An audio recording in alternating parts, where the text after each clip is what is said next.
Welcome to open heart Shriyar గారు. Thank you sir. మీది బ్యాక్గ్రౌండ్ చూస్తే చాలా కింది స్థాయి నుంచి వచ్చినట్టుగా కనిపిస్తుంది. అసలు మీ కుటుంబ నేపథ్యం, మీ ఫాదర్ ఏం చేసేవారు, మీరు ఎంతమంది పిల్లలు? మేము ముగ్గురు అన్నదమ్ములు సార్. మా ఫాదర్ వచ్చి బాలానగర్లో హెచ్ఏఎల్ ఫ్యాక్టరీలో ఈ ఫ్యాబ్రికేషన్ కాంట్రాక్ట్స్ చేసేవారు. సో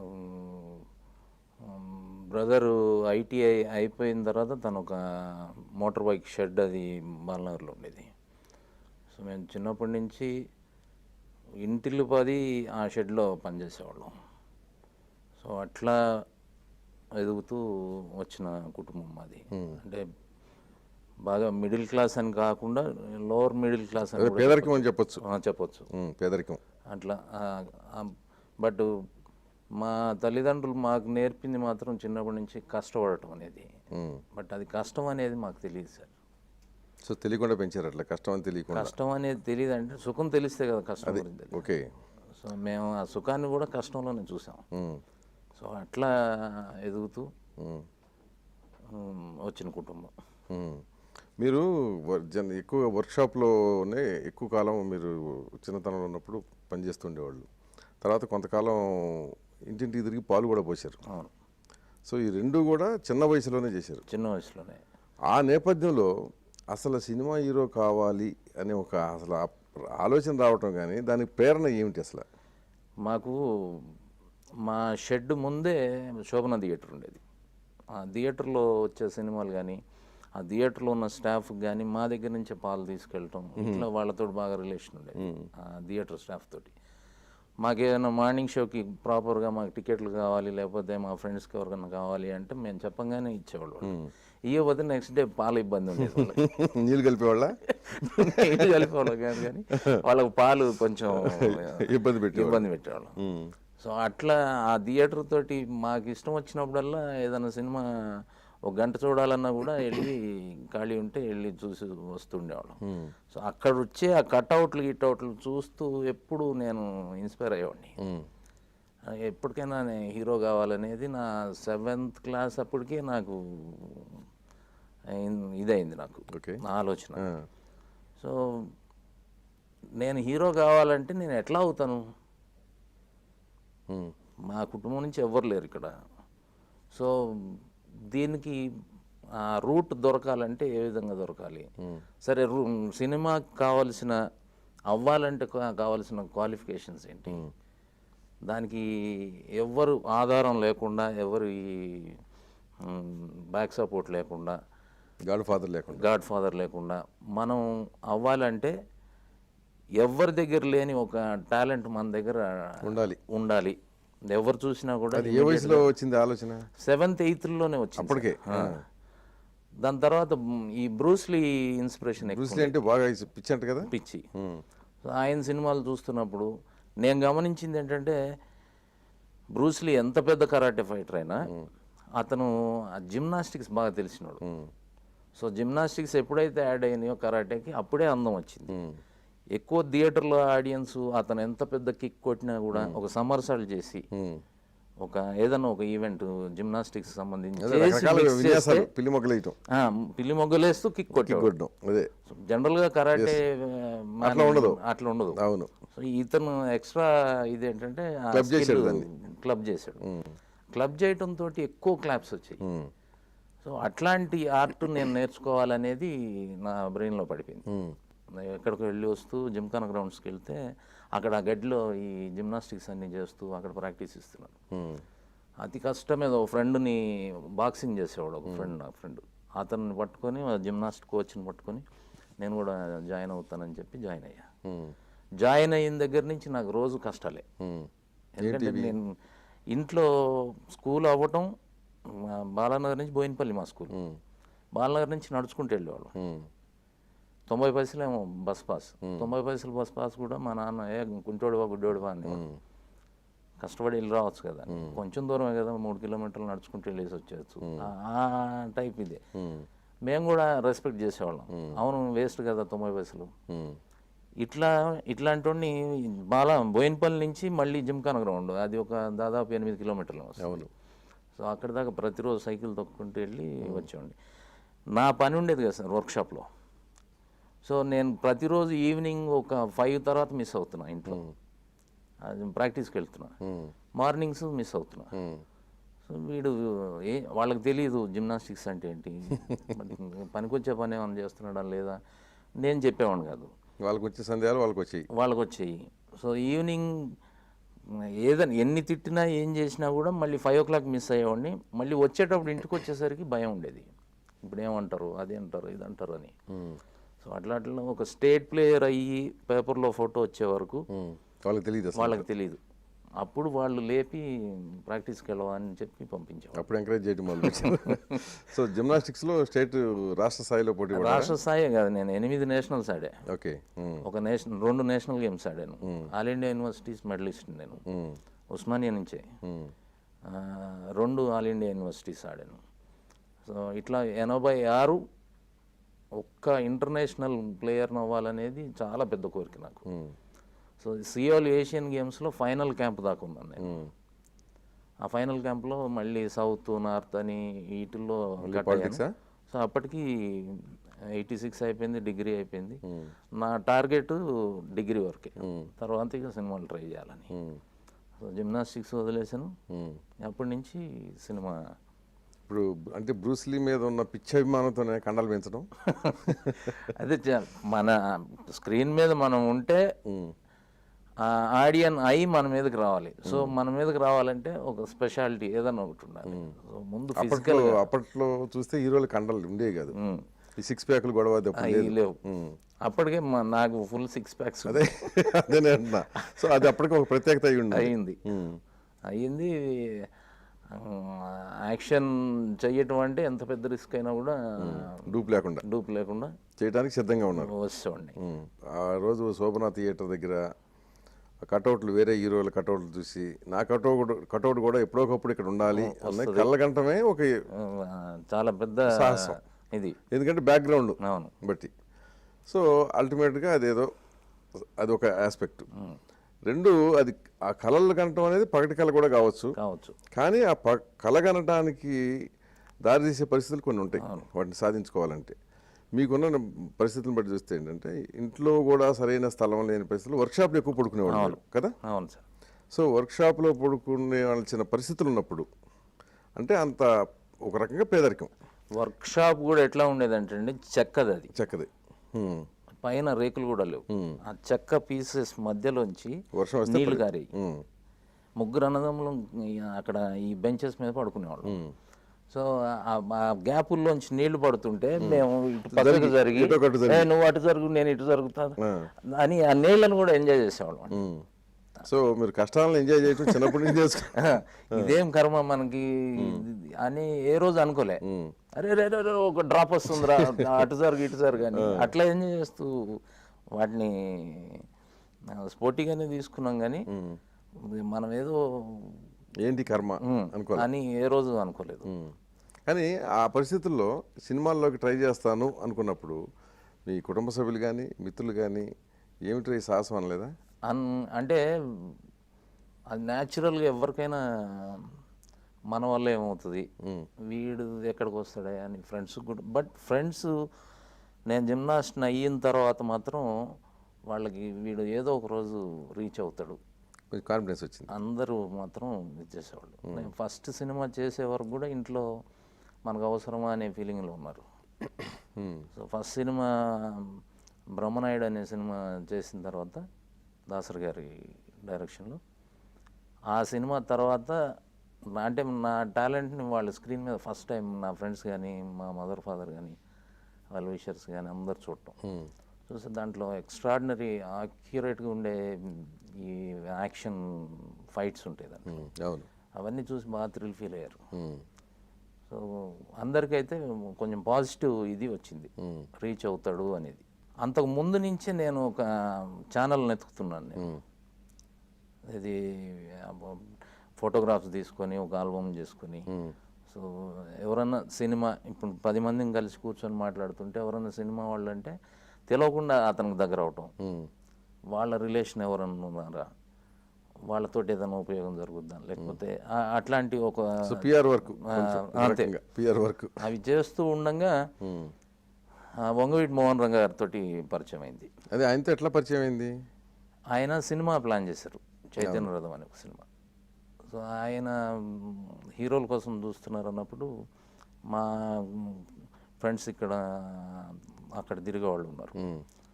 వాళ్ళు నన్ను తీసుకొని వెళ్ళి, అయితే ఆయన సినిమాకి నన్నే హీరో అన్నాడు ఫస్ట్. అంటే విజయవాడలో తిరిగే వాళ్ళు అంటే మీది పూర్వం అక్కడ వాళ్ళు ఇక్కడ సెటిల్ అయిన వాళ్ళు, మా బాలానగర్లో ఉండేవాళ్ళు, వీళ్ళందరూ. సో మీది కూడా కృష్ణా జిల్లా కనుక అట్లా పరిచయాలా? అంటే మేము ఊహ తెలవనప్పుడు వచ్చేసిన వాళ్ళం.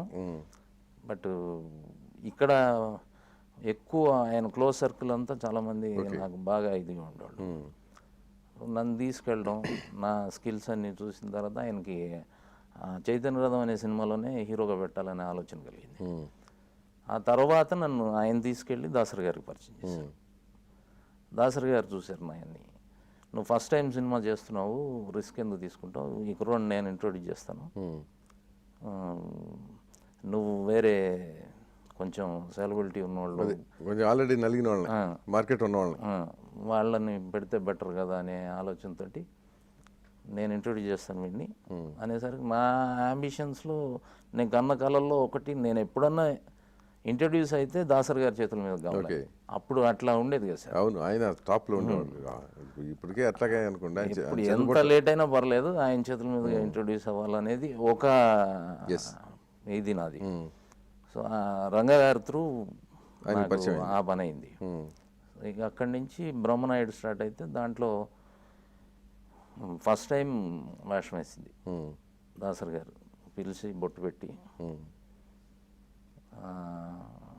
అనుకోకుండా ఒక కృష్ణరాజు గారు ఫాలోయర్ వేషం అనుకున్నది, నా పర్ఫార్మెన్స్ ఎబిలిటీస్ ఇవి అన్నీ చూసిన తర్వాత పర్ఫార్మెన్స్ కానీ అనుకోకుండా ఆ వేషం పెద్దగా అవుతా వెళ్ళింది. ఓకే, పెంచారు, స్క్రిప్ట్లో లేని వేషం, అదే క్యారెక్టర్ పెంచేశారు. పెంచి దాంట్లో ఒక 2 సోలో ఫైట్స్, ఫస్ట్ సినిమాకే బాగా పేరున్న ఒక మాణికి రాణి లాంటి అట్లాంటి ఫైటర్స్ తోటి చేయాల్సిన ఫైట్స్ నాతో చేయించారు. అట్లా ఆ సినిమా ప్రవేశం జరిగింది ఇండస్ట్రీలో. కానీ హీరోగా అయితే పరిచయం కాలేదు. బట్ దురదృష్టవశాత్తు ఆ సినిమా అంత బాగా ఆడలేదు, ఫెయిల్ అయింది బ్రహ్మనాయుడు. తర్వాత ఇక ఆయన నేనే హీరోని చేస్తాననే ఫీలింగ్లో ఆయన దగ్గర వెయిట్ చేయటమే ఒక 4-5 ఇయర్స్ అక్కడే శిష్యరికం. ఈ మధ్యకాలంలో ఎక్కడ ఫ్రస్ట్రేషన్ రాలేదా? లేదు, అంటే మీకు ఇటు సినిమా రౌడీ ఇన్స్పెక్టర్, అవును, మీ కెరీర్ ప్రారంభంలో ఫస్ట్ 100 days ఫిల్మ్, అంతే కదా. సో అది రావడానికి 10 ఏళ్ళు పట్టింది ఇండస్ట్రీలో అడుగుపెట్టి. అవును, ఏది మీరు చెన్నై రైలు ఎక్కి వెళ్ళి రౌడీ ఇన్స్పెక్టర్గా ప్రజల్లోకి రావడానికి 10 సంవత్సరాల వ్యవధి, అంటే చాలా పెద్ద.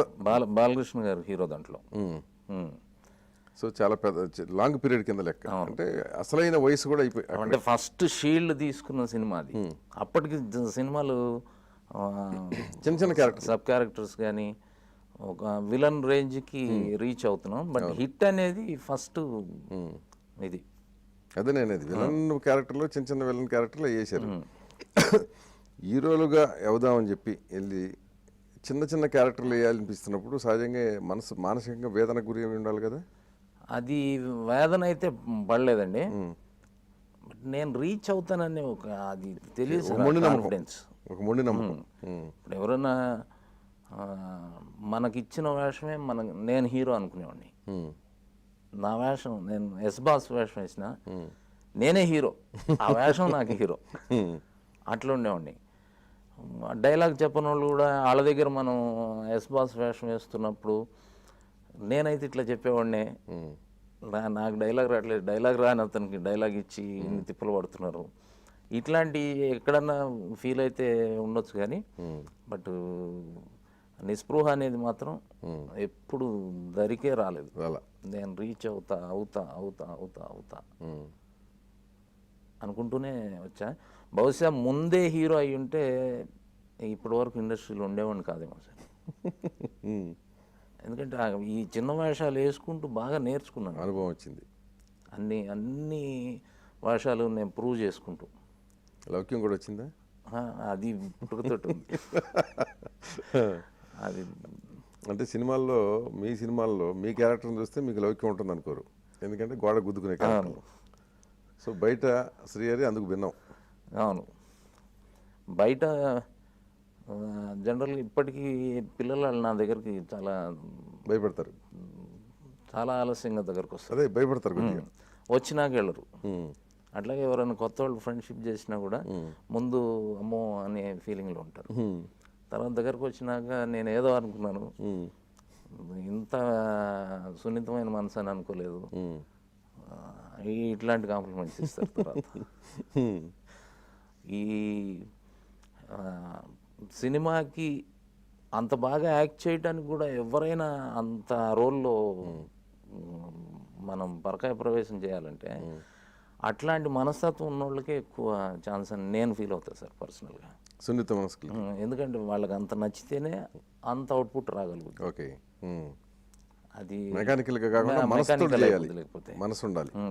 దాన్ని ఎంత మనం డైజెస్ట్ చేసుకుంటే అది నచ్చితేనే కదా డైజెస్ట్ అయ్యేది. లేకపోతే అట్లాంటి గుణాలు ఉంటేనే మనకి ఇంజెక్ట్ అవుతుంది.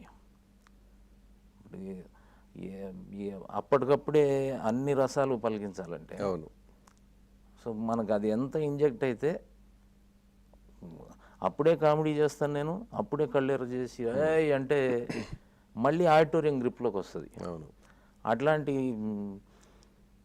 అదృష్టం చాలా తక్కువ మందికి ఉంటుంది. బట్ నేను అదృష్టవంతుడు నా విషయంలో. ఓకే. ఇప్పుడు డి సినిమా చూడండి, దాంట్లో పంచెస్ అన్నీ కామెడీ ఉంటాయి, బట్ ఎక్కడ కళ్ళెర చేస్తే అక్కడ మళ్ళీ గ్రిప్లోకి వస్తుంది అటు. అట్లా మగధీర అల్టిమేట్ పేరు తెచ్చిపెట్టింది నాకు. మొత్తం మీ కెరీర్ మొత్తానికి అదే వన్ ఆఫ్ బెస్ట్. ఇక మళ్ళీ అట్లాంటి వేషం దొరకదేమో, అది అదృష్టమే. సో అంతకుముందు ఎన్ని కామెడీ వేషాలు చేస్తున్నాను, మరి అట్లాంటి వేషం. ఒక కామెడీ క్యారెక్టర్తో హీరోగా ఒకటి చేశారు కదా, సినిమా పేరు thank you Subbarao. Thank you Subbarao. అది రాంగ్ అటెంప్ట్ చేసింది, బట్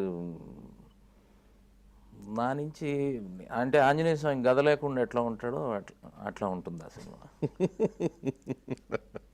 సో భిన్నమైన శ్రీహరి.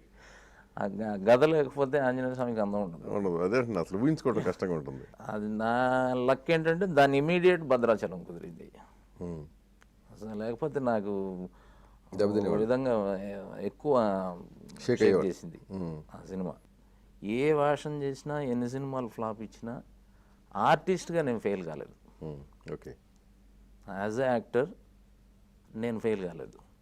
ఒకవేళ అట్లా ఫెయిల్ అయిన రోజు యాక్టింగ్ మానేస్తాను.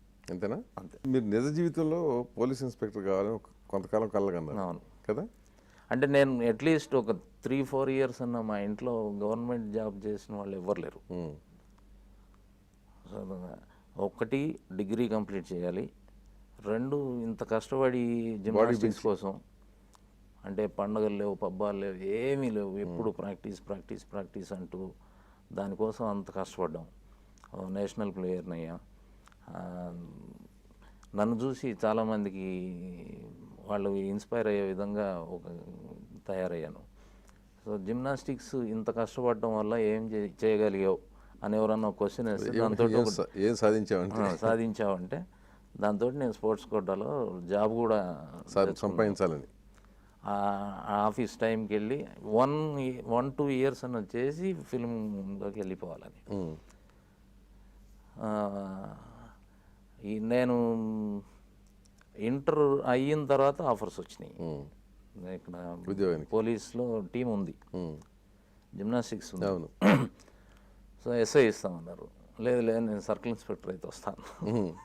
డైరెక్ట్గా ఎవరుగా స్పోర్ట్స్ కోటా అని. అంత తెలియలేదు కదా మనకున్న దీనికి. వాళ్ళ టీంకి ఏదైనా స్పెషల్ ఉంటే వాళ్ళకి స్పోర్ట్స్ కోటాలో ఇచ్చేయచ్చు. ఓకే. అల్టిమేట్ పర్ఫార్మర్ ఉంటే కనుక వాళ్ళు తీసుకుంటారు. అడిగితే అది కష్టం అన్నారు. తర్వాత రైల్వేస్లో ఆల్మోస్ట్ రిక్రూట్ అయ్యా. రైల్వేస్లో కూడా ఉంది టీం మాకు జిమ్నాస్టిక్స్ది. ఆ ఫైనల్ దీనికి వెళ్తున్నప్పుడు గుంటూరు నుంచి మా కొలీగ్ ఒక అతను ఉండేవాడు, జిమ్నాస్టే. బాగా పూర్ వాళ్ళు. ఇంకా నేను జాయిన్ అయితే అతనికి పోతుంది. నాకు పర్మనెంట్గా చేసే ఆలోచన లేనుండి కదా నేను. సో అవకాశం అతనికి ఇచ్చారు. నేను వద్దనుకుంటే అతను రిక్రూట్ అవుతాడు. అట్లా అది డ్రాప్ అయిపోయా. సో గవర్నమెంట్ ఉద్యోగం చేసే యోగం లేకుండా పోయింది. లేకపోతే ఏమో దాంట్లో సెటిల్ అయిపోయి ఉండేవాళ్ళేమో. గవర్నమెంట్ డబ్బు తినే. అదే డబ్బు తినే యోగం లేదు. మీకు సినిమా ఇండస్ట్రీలో దాసరి కాకుండా ఇంకెవరన్నా గాడ్ ఫాదర్ ఉన్నాడా? దాసరి గారు కాకుండా ఎవరు గాడ్ ఫాదర్ లేరు సార్. ఎవరు లేరు. ఇక ఓన్లీ సపోర్టర్ అప్పటికి అయినా. అంటే గాడ్ ఫాదర్ లేకపోయినా మంచి గురువు ఉన్నాడు నాకు దాసరి గారు. అదే ఆయన గురువు గాడ్ ఫాదర్ అన్నీ ఆయన రెండు. ఇక ఆయన తప్పితే ఇంకా రెండో మనిషి చెప్పడానికి లేరు. అసలు ఇండస్ట్రీలో ఆప్తులు లేరా? ఆప్తులు ఉన్నారు సార్. ఇక్కడ వచ్చినాక డెవలప్ అయిన వాళ్ళు. మీరు ఎదిగాక ఎదక్క ముందు లేరు. నాకు ముగ్గురు బాగా నా లైఫ్లో మంచి అడ్వైస్లు ఇచ్చిన వాళ్ళు. దాసరి గారే హీరోని చేస్తారని నేను అప్పటికి బయట వేషాలు వస్తున్నా నేను రిజెక్ట్ చేస్తూ ఎప్పటికైనా హీరో అవుతానంటూ ఒక 4-5 ఇయర్స్ దాసరి గారి దగ్గరే నేను ఉండటం. ఒకరోజు నారాయణమూర్తి గారు కలిశారు నాకు ఆ కాంపౌండ్లో. కలిసి, బాస్ మీరు బ్రహ్మనాయుడులో అవన్నీ చేశారు, ఆయనే కదా నువ్వు అన్నాడు. అవునండి అన్న. నేను ఆ సినిమా చూసి షాక్ అయిపోయాను. ఒక స్పార్క్ వచ్చింది ఇండస్ట్రీకి. అతను ఎక్కడికో వెళ్తాడని ఆశపడ్డాను. ఇంకా మీరేంటి అంటే గురువుగారు ఆయన ఇంట్రొడ్యూస్ చేస్తా అన్నారండి. పక్కకు పిలిచాడు ఆయన. అప్పుడు మా గురువుగారు కొంచెం గ్రాఫ్ కొంచెం ఫ్లక్చుయేషన్ ఉంది, ఓకే, డౌన్లో ఉంది. ఆయన పక్కకు పిలిచి, గురువుగారు మీ ఇంటికి వచ్చి బొట్టు పెట్టి పిలిచాడా అన్నాడు. లేదండి అన్న. మీరే వచ్చారు కదా. అవునండి.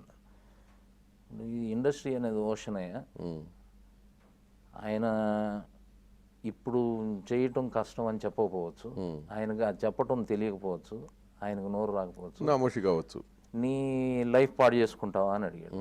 లేదు సార్ అన్నాడు. అప్పుడు నువ్వే వచ్చావు కదా, బయట కూడా ట్రై చేయి, నువ్వే వెళ్ళిపో అన్నాడు.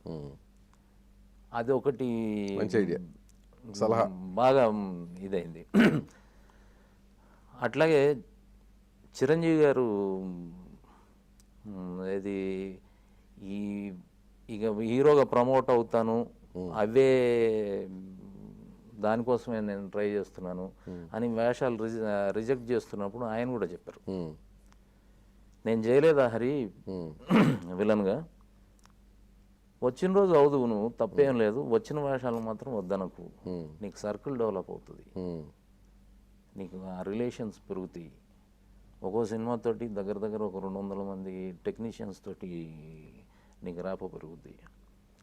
సో వీళ్ళ మౌత్ టాక్ తోటి అతను బాగా చేశాడు అనే దీంతో నీకు తెలియకుండా నీకు మేలు జరుగుతుంటుంది, వచ్చిన సినిమాలు మాత్రం వదలొద్దు, చెయ్యి అన్నారు. అట్లాగే మోహన్ బాబు కూడా నేను విలన్ చేశాను కదా, హీరో అయినప్పుడు అవదు, తప్పే ఉంది, నువ్వు ఫస్ట్ వచ్చిన వేషాన్ని మాత్రం వదలనుకోవద్దు. నేను కూడా ఎవరికైనా ఇప్పుడు అడ్వైస్ ఇస్తే ఇట్లాంటివి చెప్తుంటా. ఆల్టర్ ఆర్టిస్ట్గా బతకూడదు. ఇప్పుడు అతను ఉన్నాడా, లేకపోతే అతను పెట్టండి, అట్లా ఉండకూడదు. సో వేషం రైటర్ రాసేటప్పుడు మన పేరుతోటి రాసే స్థాయికి మనం ప్రమోట్ అవ్వాలి. ఓకే, మీరు కళ్ళకన్నా శోభనా థియేటర్ దగ్గర మీ కటౌట్ పెట్టారా?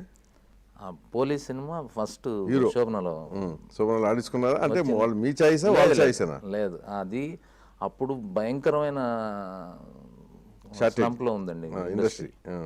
చిన్న సినిమాలకి అసలు మనుగడ లేదు. మళ్ళీ నా పోలీస్ సినిమాతోటే భయంకరమైన ఓపెనింగ్స్, మయూరి డిస్ట్రిబ్యూషన్ చేశారు. ఎవరికి ఇండస్ట్రీకి అర్థం కాలేదు ఆ ఓపెనింగ్స్ ఏంటి అని.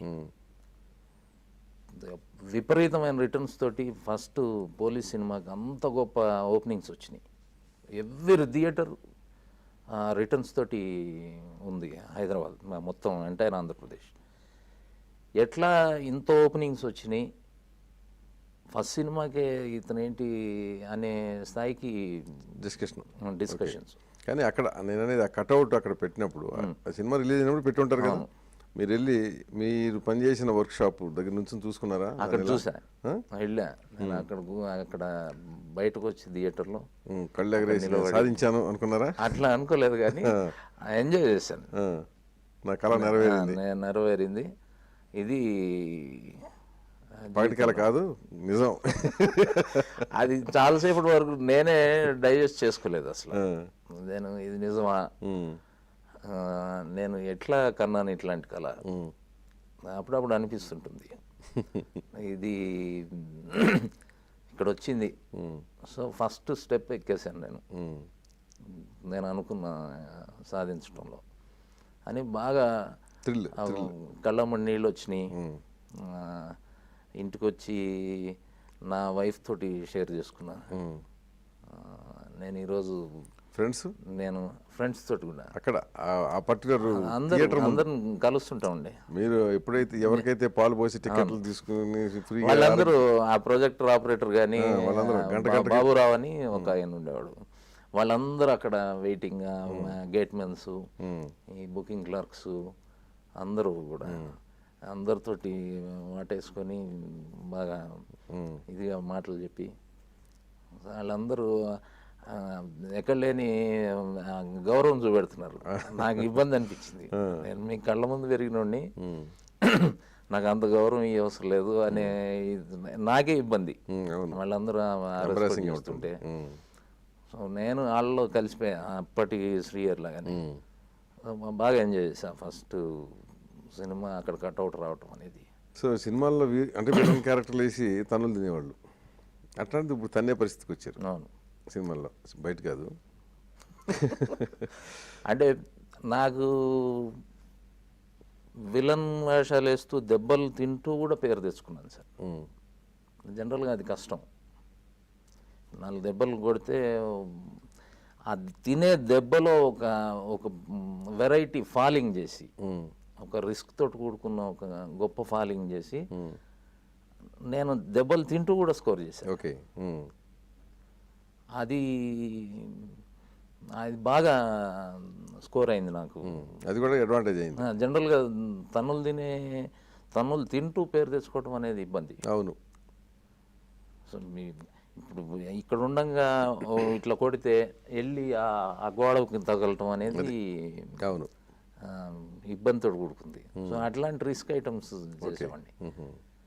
చేసి ఏం ఫాలింగ్ చేశాడనే, ఏం కొట్టాడని కాదు, అదే ఏం పడ్డాడు అట్లా స్కోర్ చేశాను. అక్కడ జిమ్నాస్టిక్స్ అన్నింటినీ గరిష్టంగా ఉపయోగించారు బాగా. ఇప్పుడు మామూలుగా వ్యక్తిగతంగా వస్తే తిరుమలలో శ్రీవారికి ఒంటి మీద నగలు ఉన్నట్టుగా ఈ శ్రీహరికి కూడా నగలంటే ఎక్కువ అభిమానం అని అంటారు, నిజమేనా? కొద్దిగా ఆకలి ఉంటుంది కదా సార్, లేనితనంలో నుంచి వచ్చినందుకు కొంచెం ఒక తెలియని కసి ఉంటుంది. ఆ కసి జలస్ తోటి వచ్చింది కాదు, అదే మనం సాధించామనే దాంట్లో నుంచి వచ్చింది. అట్లాంటప్పుడు ఇప్పుడు నా పిల్లలు ఉన్నారు, మంచి చైన్ మనకి ఇప్పి అంటారు, లేదు నాకు కోరిక ఈ చైన్లు అవి ఎప్పుడు రెగ్యులర్గా ఎక్కువ వేసుకుంటే ప్రతి షూటింగ్కి వెళ్ళి తీయాలి. ఈ ఇబ్బందులని అది ఒక స్టేజ్కి తీరిపోయింది. అంటే ఒక స్టేజ్లో మీ మిస్సెస్ కంటే మీ ఒంటి మీద నగలు ఎక్కువ ఉండే అని చెప్పి, అవునా? అప్పుడే ఎక్కువ ఈ స్టంట్ మాస్టర్స్ తోటి వీళ్ళతో ఎక్కువ ఫ్రెండ్షిప్ ఉండేదండి.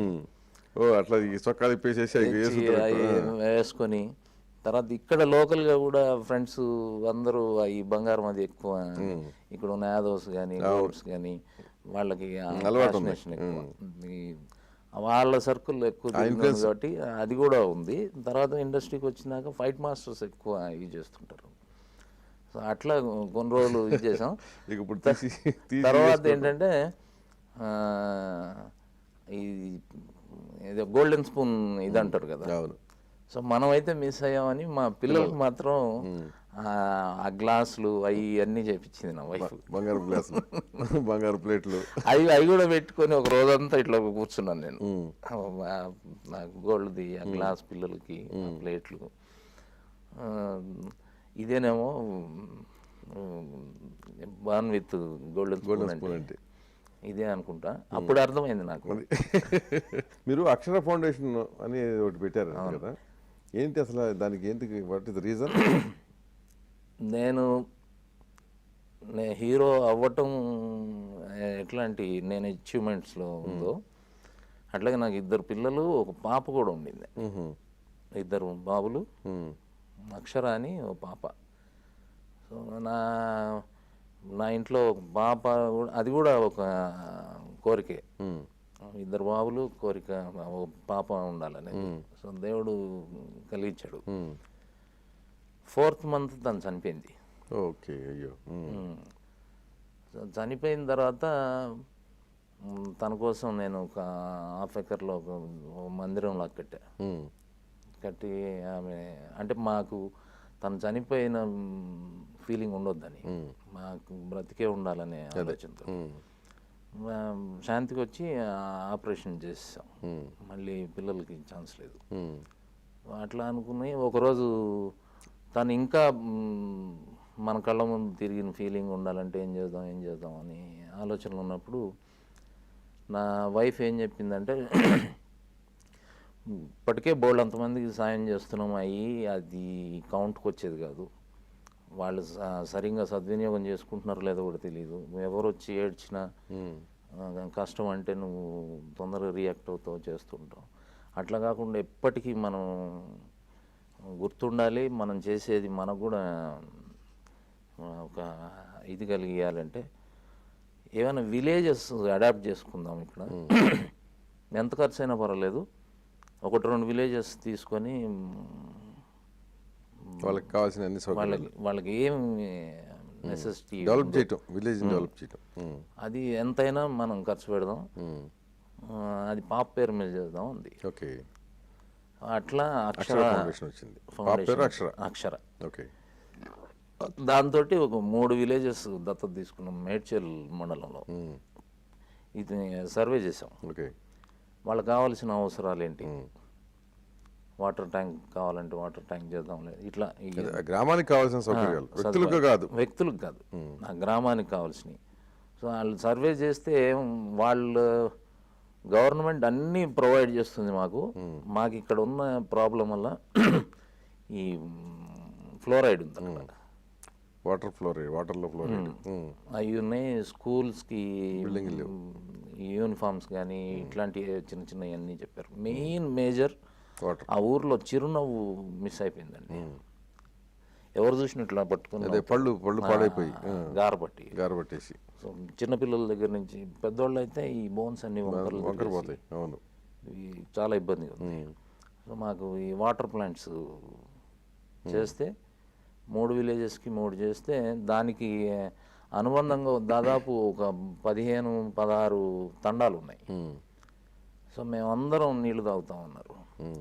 వాటర్ ప్లాంట్స్ అన్నీ అక్షర ఫౌండేషన్ తోటి ఆ 3 విలేజెస్కి ఇంకా మిగిలిన దాదాపు ఒక 3,000 మంది పిల్లలకి ఈ యూనిఫామ్స్, ఈ మధ్యాహ్న భోజనం పథకం ఉంది కానీ వాళ్ళకి ప్లేట్లు, గ్లాసులు లేవు. సో అట్లాంటి ఇంకే చిన్న ఇవన్నీ చెప్పారు. సో ఇవన్నీ నేను చేపిస్తానని ఆ వాటర్ ప్లాంట్స్ మిగిలిన అన్నీ చేసేసారా? ఎంత ఖర్చు పెట్టారు మొత్తం? ఒక 40-45 లక్షల పైన ఉంటుంది 3 గ్రామాలకి. ఇవన్నీ కంప్లీట్ అయిన తర్వాత ఒక 6 నెలల తర్వాత వెళ్ళాను సార్. ఎవరో చెన్నై నుంచి ఎవరో ప్రెస్ వాళ్ళు వచ్చి అవి మేము చూడాలన్నారు, తీసుకెళ్ళా. ఆ విలేజెస్లో వచ్చిన అప్లాస్ చూడాలి సార్.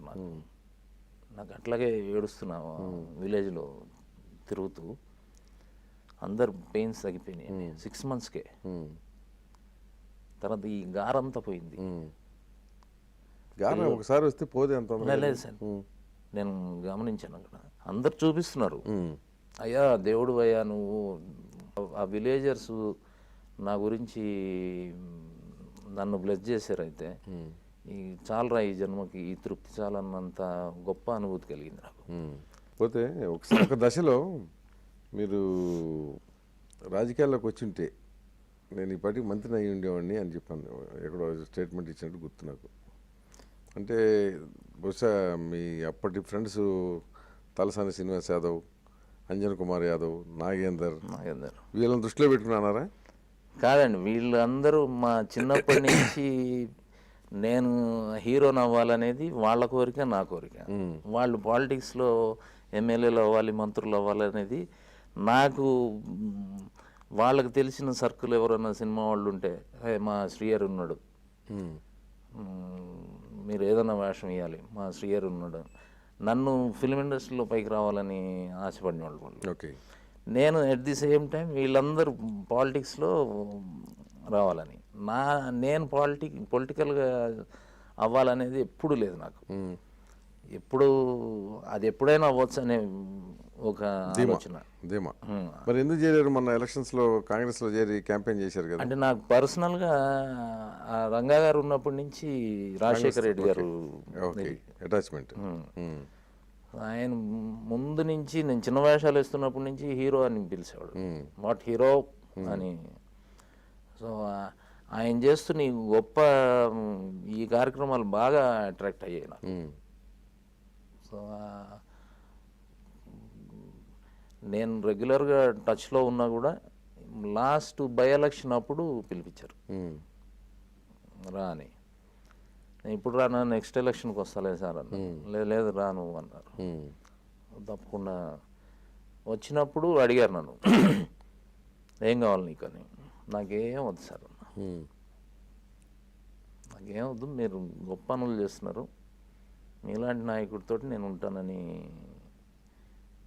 అన్నం తప్పితే నాకు ఇది కావాలని.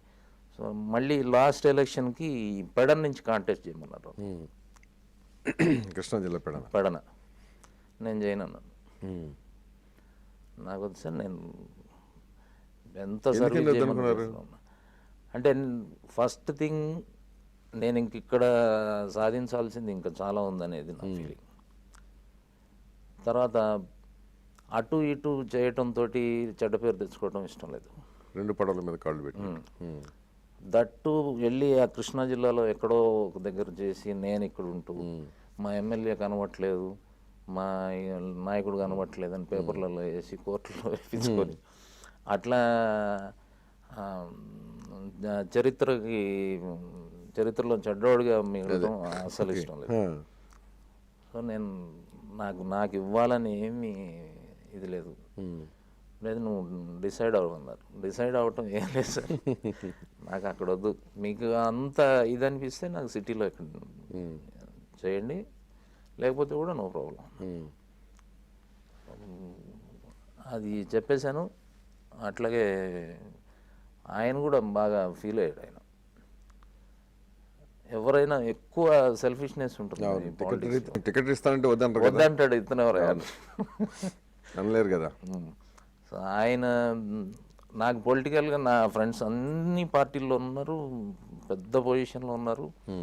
నాకు ఆ ఇబ్బంది ఏం లేదు. నేను అన్నీ చూశాను.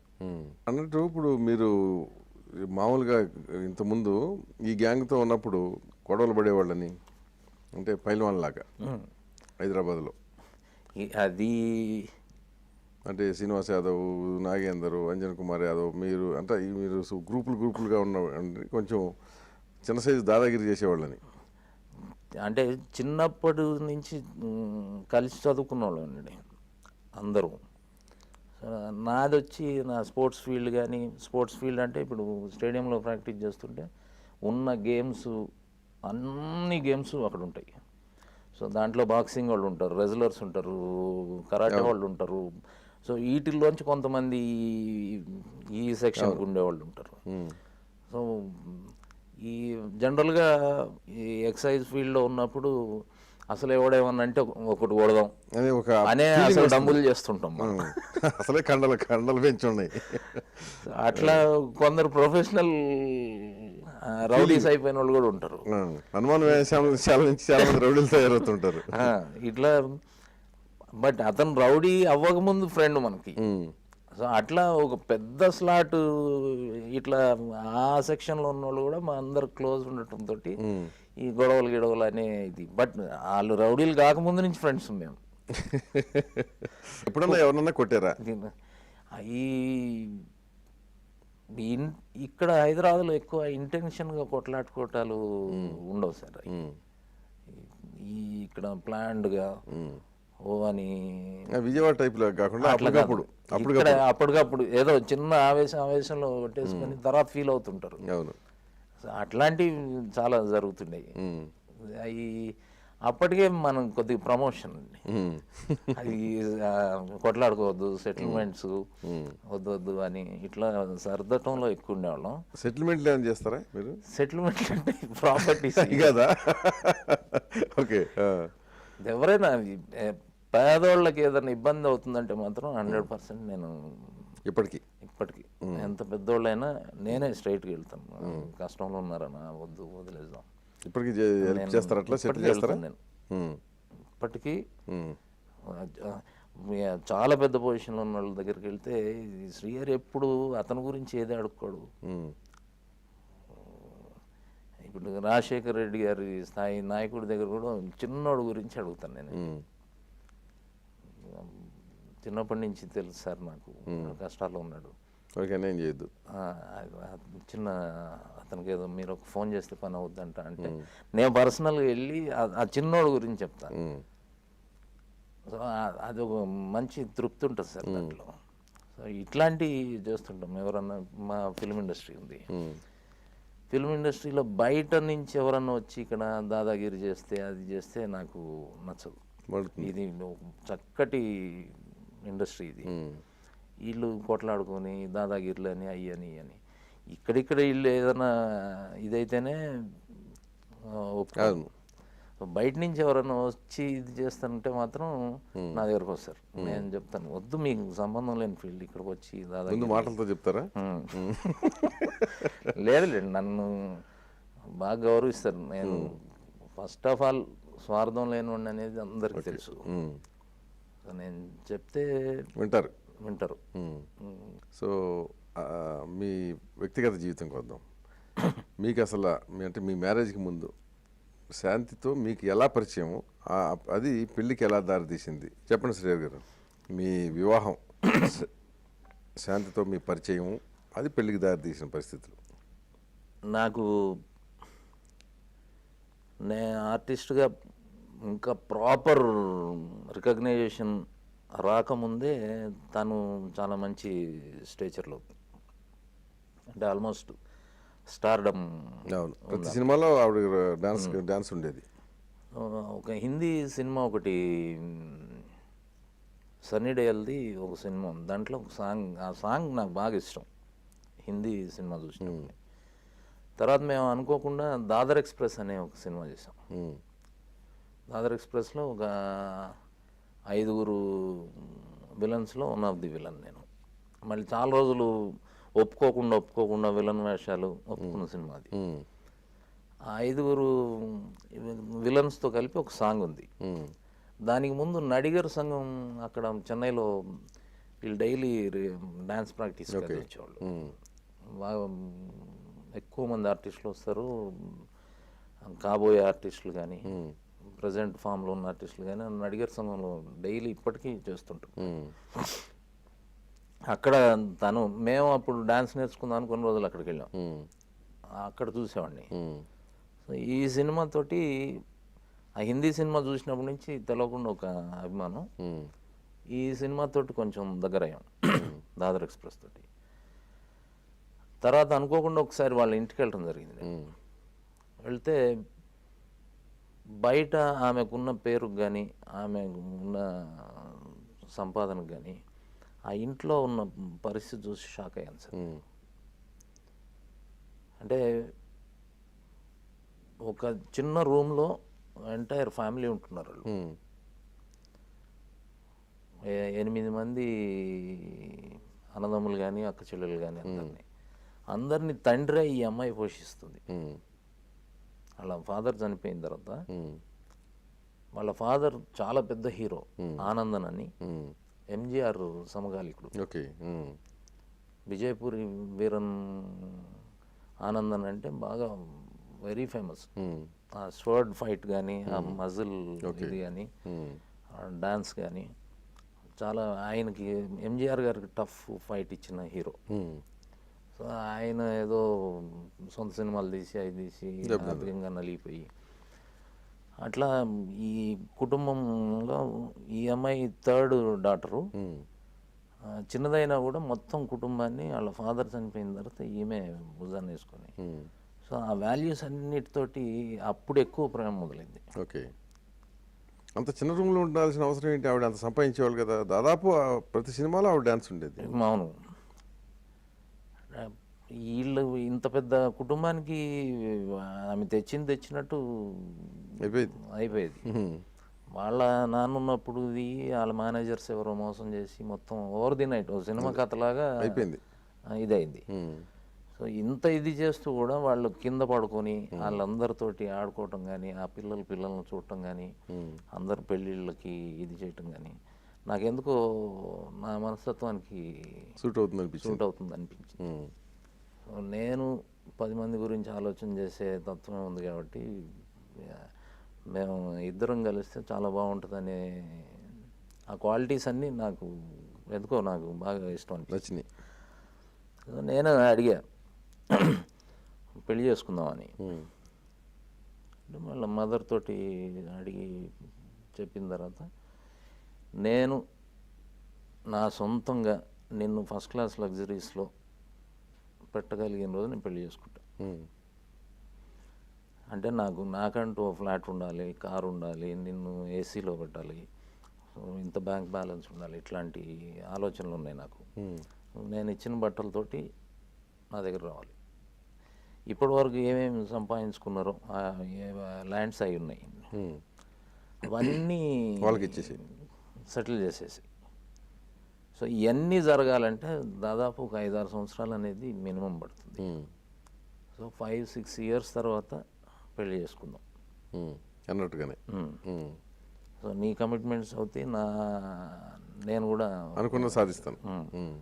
సో అట్లా అనుకొని దాదాపు ఒక 7 ఇయర్స్ ఎవ్రీ ఆల్టర్నేట్ డేస్ లేకపోతే వీక్లీ వన్స్ కలిసిన ఇండస్ట్రీలో మాత్రం ఎవ్వరికి తెలియదు సార్.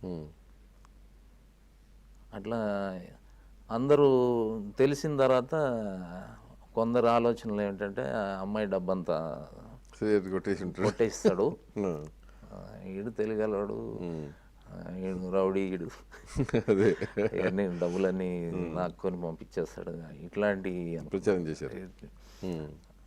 కానీ యాక్చువల్గా కట్టుబట్టలతో తెచ్చుకున్నారు. నేను ఇచ్చిన కట్టుబట్టలతో నేను ఇచ్చిన బంగారంతో నువ్వు రావాలి, అట్లాగే తెచ్చుకున్నా. ఆ తర్వాత మా ఇంట్లో చెప్పటం, మా ఇంట్లో ముందు నుంచి చెప్పాను కదండి, వీడు ఆలోచించిందే ఏది చేయడు, చెడ్డ పని చేయడు, చెడ్డ పేరు తెచ్చే పనులు చేయడు. సో వాళ్ళకి ముందు నుంచి కాన్ఫిడెన్స్, నీ లైఫ్ నీ ఇష్టం అన్నారు. అట్లా మ్యారేజ్ చేసి ఫ్లాట్ కొనుక్కొని ఒక కారు, ఏసీలు అన్నీ సెట్ అయిన తర్వాత పెళ్లి చేసుకున్నారు, తీసుకొచ్చు. కానీ సినిమాల్లో నటించడం లేదు, ఎందుకని మీ సొంత సినిమాల్లో కూడా? నేను తన్ని ఫస్టే చెప్పాను సార్, యాక్ట్ చేయమని చెప్పను, చేయొద్దని చెప్పను, అది నీ ఇష్టం. ఓకే, ఆవిడ చాయిస్. నేను చేస్తాను అంటే నేను వద్దను, చేయను అంటే చేయమని చెప్పను. అది నువ్వు కరెక్ట్గా ఏది అనిపిస్తే అది చెయ్యి. నాకు ఇన్ని సంవత్సరాలు చేసి నేను ఖాళీగా కాకుండా నేను డాన్స్ క్లాస్ అన్న చేసి కొంతమంది స్టూడెంట్స్ని తయారు చేస్తాను అంతే. అట్లా కొన్ని రోజులు పిల్లలు పుట్టక ముందు వరకు డాన్స్ క్లాస్ ఓపెన్ చేశాను. చాలామంది స్టూడెంట్స్ తయారయ్యారు. తర్వాత పిల్లల తర్వాత ఇక అమ్మాయి నాకు వద్దు, నా పిల్లలకు దూరం అవుతున్నా అంటే నీ ఇష్టం, అది క్లోజ్ చేస్తాం. ఆ తర్వాత ఇంక వాళ్ళతోటే సరిపోతుంది. అంతేగా, నేచురల్లీ. ఇప్పుడు మీరు బయటకు వస్తే చాలా తరచుగా ఆవిడ ఫోన్ చేస్తారనేది ఒకటి, అంటే అది అతి ప్రేమ అనుమానమా? అంటే అతి ప్రేమలోంచి వచ్చే అనుమానం వేశారు. అంతేనా? ఎవరిని ఎత్తిపోతారేమో శ్రీహరిని. అంటే తనకు తెలుసు ఒక చిన్న పొసెసివ్నెస్ ఉంటుంది. ఆ, నన్ను వదిలేసి వెళ్ళావనే కుళ్ళుతో కూడా ఫోన్లు చేస్తుంది. మరి ఎప్పుడన్నా చిరాకు రాదా? ఒకవేళ ఏదైనా బిజీగా ఉండొచ్చు, లేదా ముఖ్యమైన సంభాషణలు జరుగుతుండొచ్చు. అంటే నేను ఎట్లా అడ్జస్ట్ అయ్యాను అట్లాగే నాకు తెలిసిన సర్కిల్ కూడా అర్థం చేసుకున్నారు తనతో. ఎవరికి వచ్చినట్టు ఉంది చూడు ఫోన్ మేడం దగ్గర, చెప్పు ఇక్కడ ఉన్నామని చెప్పి అంటారు అందరూ. సో ఇక సర్కిల్ మొత్తానికి అది కదా అర్థం చేసేసుకున్నారు. అవసరమైతే సాక్ష్యానికి వాళ్ళు కూడా చెప్తారు, మేము కూడా పక్కనే ఉన్నాం. సాక్ష్యాలు దాకా లేదు. ఇప్పుడు ముందున్నంత లేదులే సార్. ఓకే, తగ్గిందా? తగ్గింది. ఫోన్లు దాంట్లో లేకపోతే ఇప్పటికీ 4-5 ఫోన్లు వచ్చాయి. అంతేనా? ఇప్పుడు మీరు ఇప్పటికి కూడా కింద కూర్చొని భోంచేస్తారంట కదా?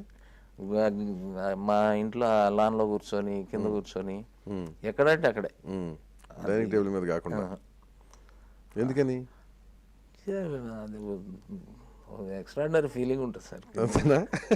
భూమికి కాంటాక్ట్ ఎక్కువ ఉండాలి. కానీ విచిత్రంగా మీ పిల్లల విషయం వచ్చేటప్పటికి సెకండ్ క్లాస్లోనే మీ అబ్బాయి అడిగాడని బెంచ్ కారు కొని పెట్టారు. అవును, బెంచ్ కారులో పంపించాలనే ఆలోచన నాకు ఉన్న కోరికల్లో వాడు స్కూల్కి బెంచ్లో పంపిస్తామని. మనకు లేకుండా ఉంది కనుక మనం చూపించాలి, ఇప్పుడు మన పిల్లలకి అది ఉండాలి. కొన్ని ఉంటాయి కదా సార్, నేను బెంచ్ కార్లో కూర్చున్నా రబ్బర్ చెప్పులు వేసుకొని కూర్చుంటా. చాలా మంది లుంగి మీద వచ్చేస్తా మంచి దిగుతున్నానే బెంచ్ కార్లు కదా, ఇంకా లుంగి దేంతో దిగినా కానీ బెంచ్ కార్లు అదే గౌరవం వస్తుంది. పిల్లల్ని పంపించాలని కోరుకుంది, అది తీర్చుకున్నా. వాళ్ళని స్కూల్కి బెంచ్లో పంపించా. ఓకే, ఆ కోరిక మాత్రం. మా నాన్న నాకు బస్ పాస్ ఇవ్వలేదు, అదే అందుకనే పిల్లలు బెంచ్ అట్లా అని వాళ్ళని అని వాళ్ళు బాగా మానవ సంబంధాలు ఎక్కువ అలవాటు చేస్తున్నారు. మీ కెరీర్ మొత్తంలో మీకు బాగా ఇష్టమైన డైలాగ్ అంటే జనం మెచ్చింది మీకు ఇష్టమైంది ఒక డైలాగ్ చెప్పండి. ప్రతి సినిమాలోనూ ఏదో ఒక డైలాగ్ కాయిన్ అనేది విలన్గా ఉన్నప్పటి నుంచి కానీ, కామెడీ విలన్గా ఉన్నప్పటి నుంచి కానీ ప్రతి క్యారెక్టర్కి నేను ఒక గెటప్ ఫస్ట్ డైరెక్టర్ చెప్పినా చెప్పకపోయినా నేను డిజైన్ చేసుకునేవాడిని. సార్ నేను ఇక్కడ దాకా మడత పెడతాను ఈ వేషానికి, లేదా మేసం కొంచెం ఇట్లా తిప్పుతా, లేదా మధ్యలోంచి దూతా, చెవుకు పోగు పెట్టుకుంటా, లేకపోతే ఈ గెటప్కి ఎక్కువ శ్రద్ధ తీసుకొని ఏదో ఒకటి నేనే లేకపోతే వాళ్ళు ప్రొవైడ్ చేయలేకపోతే ఇంకేదో జిమిక్ చేయటం, అట్లా ఏదన్నా గెటప్కి బాగా శ్రద్ధ తీసుకున్నాను. గెటప్కి ఎంతైతే శ్రద్ధ తీసుకునేవాడినో అట్ ది సేమ్ టైం ఆ క్యారెక్టరైజేషన్కి ఏదన్నా ఒక మోడ్యులేషన్,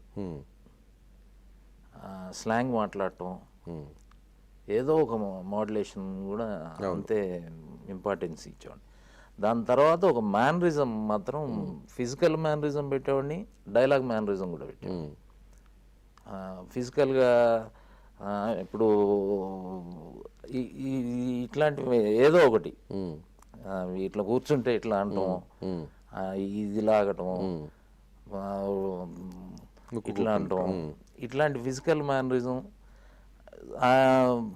మేనరిజంతో పాటు ఒక డైలాగ్ మేనరిజం. అబ్బా అలాగా అన్నాం అనుకోండి. సో ప్రతి డైలాగ్కి ముందు అదొక మేనరిజం. ఓకే, దాని తర్వాత ఇప్పుడు డైలాగ్ నేను నిద్రలో కూడా లేచి చెప్పమంటే భైరవ డైలాగే, మగధీర. అది అల్టిమేట్గా పేరు తెచ్చింది. వచ్చిన డైలాగ్ మళ్ళీ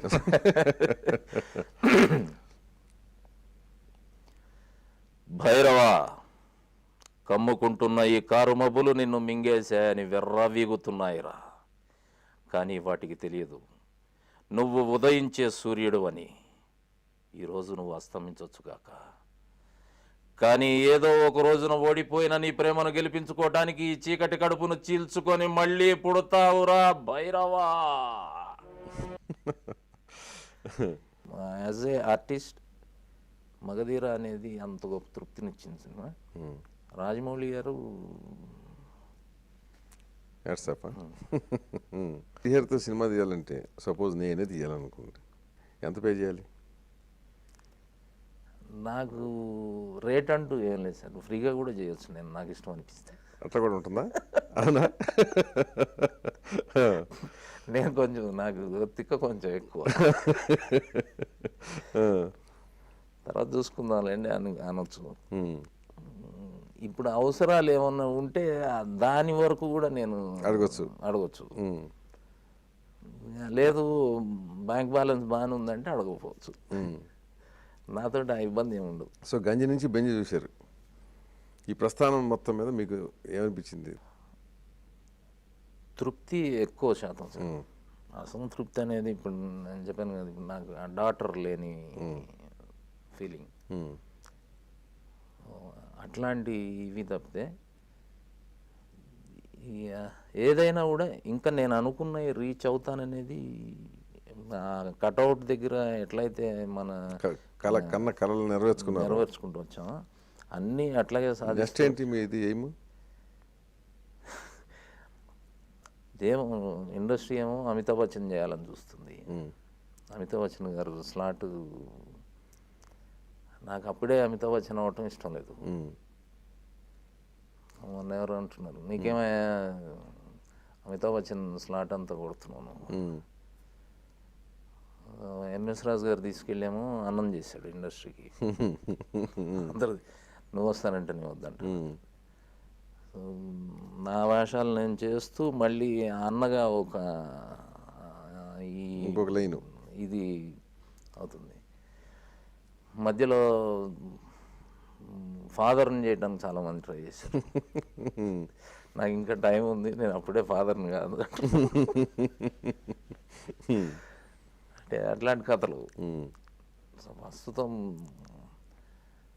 పర్ఫెక్ట్గా ఆ బ్రదర్, ఇవన్నీ డిఫరెంట్ బ్రదర్లు 5-6 సినిమాలు చేశానండి. ఒక సినిమాకి పొంతన లేకుండా రీచ్ అవ్వగలిగాం. సో ఇట్లాంటి బ్రదర్లు ఇంకెన్ని రోజులు అన్నగా ఉంటాము. అందరూ చెప్పడం అయితే ఇప్పుడు అమితాబ్ బచ్చన్ చేద్దామని చూస్తున్నారు. నేను అంత తొందరగా అమితాబ్ బచ్చన్ అవ్వాలి ఇంకా టైం ఉందని. ఏదైనా నాకు ఎక్కువ మేలు జరుగుతుందనే ఫీల్ అవుతున్నాను. నేను ఇండస్ట్రీకి ఎంతవరకు మేలు చేస్తున్నాను అనేది అందరూ అడ్వైస్ చేశారండి. నువ్వు ఇట్లాంటి వేషాలు ఒప్పుకోవడంతో చాలా గొప్ప కథలు బయటకు వస్తాయి. అట్లా ఇండస్ట్రీలో ఇంకో 4 సినిమాలు ఎక్కువ రావటం, ఇండస్ట్రీ ఎక్కువ బతుకుద్ది. ఇట్లాంటి సినిమాలు, ఇట్లాంటి కథలు కిల్ అవ్వకుండా ఉంటాయి. సో అవి మంచి వచ్చినప్పుడు ఒప్పుకో శ్రీయర్ అని అందరూ వెల్ విషర్స్ అందరూ చెప్పారు, పెద్ద డైరెక్టర్స్ కానీ ప్రొడ్యూసర్స్ కానీ. సో బ్రదర్ వరకు okay sir. Okay, Amitabh Bachchan మాత్రం కాదలుసుకోలేదు ఇప్పుడు, అప్పుడే వద్దు. ఓకే, మీ కోరిక నెరవేరాలని కోరుకుంటూ thank you very much for participating. Thank you.